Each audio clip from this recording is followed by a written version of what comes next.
जो अच्छी बातें हैं उनको जरूर ग्रहण करना, जैसे हमारे द्वारा, सभी टीचर्स के द्वारा, मेरे द्वारा जो भी कुछ कहा गया, ठीक है।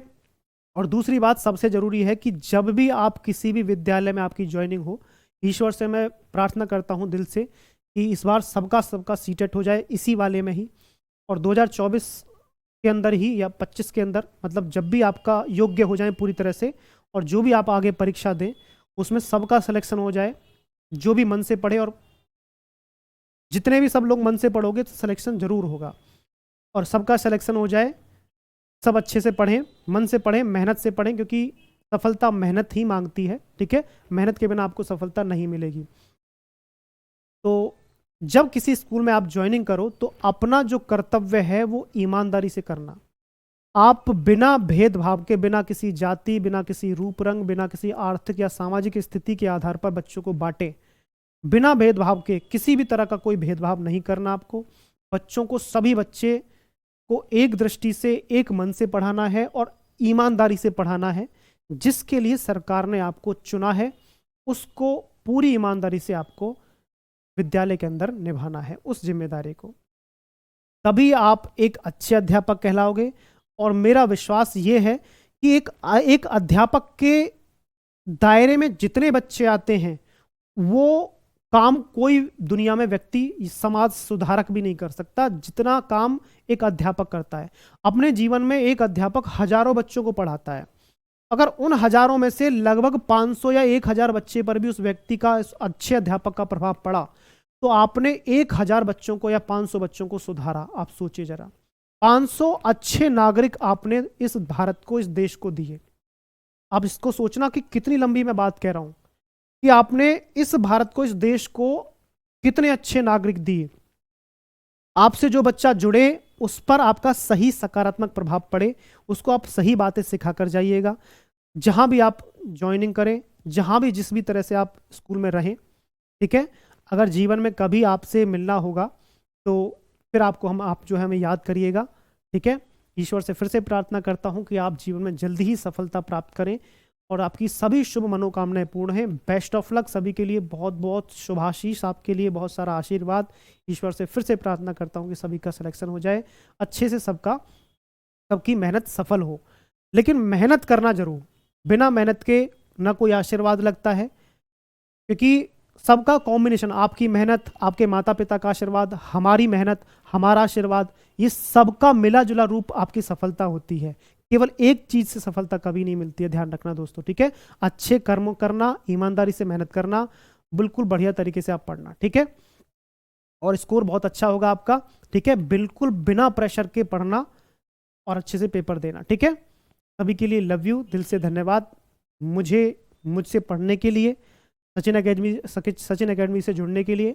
अगर भविष्य में भी आपको पढ़ना हो तो आप सचिन एकेडमी से ही पढ़िएगा, पीजीटी की, क्योंकि आपको पीआरटी की तैयारी सचिन एकेडमी से ही करनी है। आपका अगला जो टारगेट होगा आपका पीआरटी और टीजीटी पीजीटी ही होगा, ठीक है। तो बहुत बहुत धन्यवाद सभी के लिए, लव यू, धन्यवाद, thank you, best of luck सभी के लिए, ठीक है।